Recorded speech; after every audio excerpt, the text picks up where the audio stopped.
Assalamualaikum warahmatullahi wabarakatuh. Waalaikumsalam warahmatullahi wabarakatuh. Baik, kami dari kelompok 2 akan mempresentasikan hasil analisis SWOT kami yang berjudul analisis platform pembelajaran online dalam proses pembelajaran.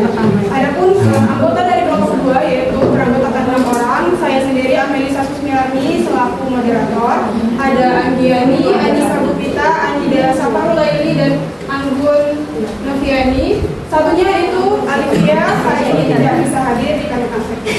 Baik, poin yang menjelaskan pertama yaitu Anggiani akan menjelaskan pada poin kekuatan atau strength. Kepadanya saya persilakan. Oke, baik, untuk analisis yang kelompok kami dan sudah dianalisis, yaitu yang pertama ada strength atau kekuatan. Di sini platform pembelajaran online menawarkan berbagai mata pelajaran seperti materinya komplit, kemudian kontennya juga jelas. Kemudian yang kedua, platform pembelajaran online menyediakan akses yang mudah dan fleksibel karena bisa diakses kapanpun, dimanapun, dan siapapun bisa mengakses. Kemudian yang ketiga, tadi dapat mengakses materi pembelajaran secara mandiri, tidak terbatas waktu, jadi bisa secara mandiri di rumah maupun di mana saja. Kemudian platform pembelajaran online menyediakan fitur interaktif seperti video pembelajaran, kemudian pertanyaan, kuis, kemudian ada percobaan sederhana, di mana memungkinkan peserta didik untuk berinteraksi dengan pengajar atau bersama peserta didik lainnya di kolom diskusinya di platform pembelajaran online seperti itu. Kemudian yang terakhir, tugas-tugas yang diberikan lebih praktis, di mana di platform pembelajaran online ada fitur untuk kuisnya atau mengerjakan tugas yang mana dapat membuat peserta didik terpacu untuk menyelesaikan tugas dengan cepat seperti itu. Baik, terima kasih. Poin selanjutnya yaitu weakness atau kelemahan akan dijelaskan oleh Anissa Bupita. Ya, saya persilakan. Baik, untuk yang selanjutnya yaitu weakness atau kelemahan. Kelemahan dari pembelajaran online atau edukasi ini yang pertama yaitu adanya keterbatasan interaksi tatap muka antara peserta didik dengan guru, karena edukasi ini lebih belajarnya secara online, jadi keterbatasan tatap muka antara guru dan siswa berkurang. Yang kedua yaitu pemantauan dan evaluasi peserta didik lebih sulit karena nanti di edukasi ini penilaiannya hanya seperti pilihan ganda, uraian. Yang ketiga yaitu aksesibilitas teknologi dan koneksi internet di Indonesia itu masih belum merata, sehingga jangkauan dari edukasi ini masih belum merata juga untuk semua siswa. Yang terakhir yaitu pembelajaran online yang terus-menerus bisa menyebabkan peserta didik jenuh atau bosan karena pembelajaran ini berbasis HP, yang mana nanti dia juga apabila lama-kelamaan membaca HP terus dia bosan dan juga gampang tergoyah fokusnya karena misal ada WA dan lain sebagainya seperti itu. Baik, terima kasih. Poin selanjutnya yaitu opportunities atau peluang akan dijelaskan oleh Anida Saparulaili. Kepadanya saya persilakan. Baik, untuk opportunities atau peluang itu kami analisa ada 3. Yang pertama adalah perkembangan teknologi semakin pesat, maka permintaan pembelajaran online juga akan terus bertambah. Yang kedua yaitu adanya pemerataan koneksi internet dan aksesibilitas teknologi juga akan menjadikan peserta didik juga bertambah untuk mengikuti pembelajaran online ini.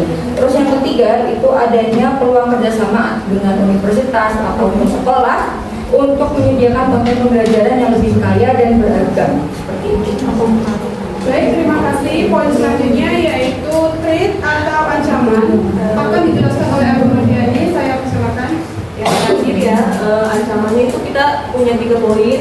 Yang pertama terdapat persaingan dengan beberapa pihak lain. Kita tahu sendiri ya, banyak sekali aplikasi online yang memang persaingannya itu lumayan ketat. Bahkan ada salah satu aplikasi pembelajaran yang kita tahu sampai gulung tikar ya, karena memang tidak kuat dengan persaingan yang ada di dunia pembelajaran online ini. Yang kedua yaitu perubahan regulasi terkait pembelajaran online, ini kaitannya dengan masa-masa COVID-19. Nah, selanjutnya itu masalah perlindungan data, yang mana kita tahu sendiri pemerintah saja masih sering kecowokan ya tentang terkait perlindungan data dari masyarakat gitu. Jadi memang ini salah satu ancaman yang ada pada pembelajaran online. Yang terakhir yaitu karena perkembangan teknologi yang terus berjalan dan terus cepat sekali berubahnya, maka aplikasi-aplikasi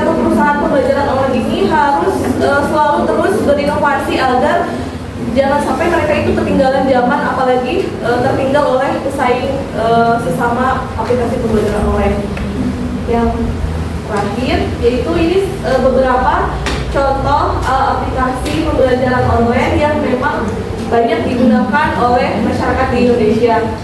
Ada yang memang aplikasi untuk belajar, ada juga memang misalkan seperti Edmodo itu kan biasa digunakan ketika mengisi soal gitu, atau ruang guru kita seperti bimbel tapi online seperti itu ya.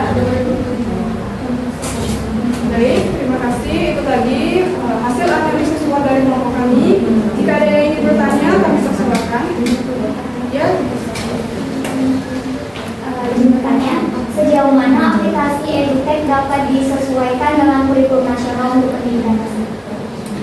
Baik, terima kasih atas pertanyaannya. Berikan waktu kepada kelompok kami untuk berdiskusi.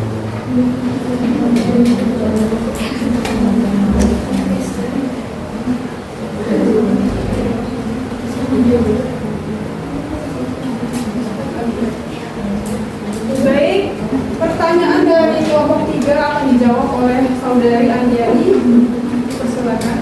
Oke, jadi pertanyaannya sejauh mana aplikasi EduTech disesuaikan dengan kurikulum nasional atau pendidikan dasar.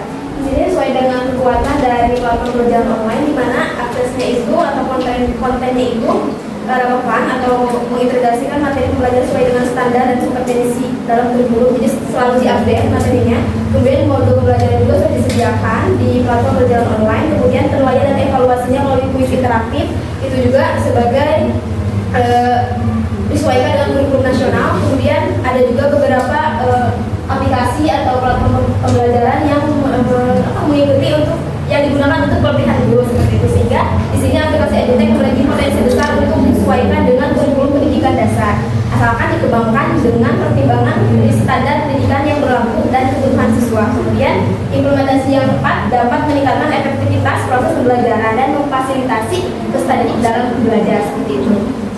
Bagaimana dengan saudari sendiri? Apakah sudah jelas dengan jawaban dari kelompok kami?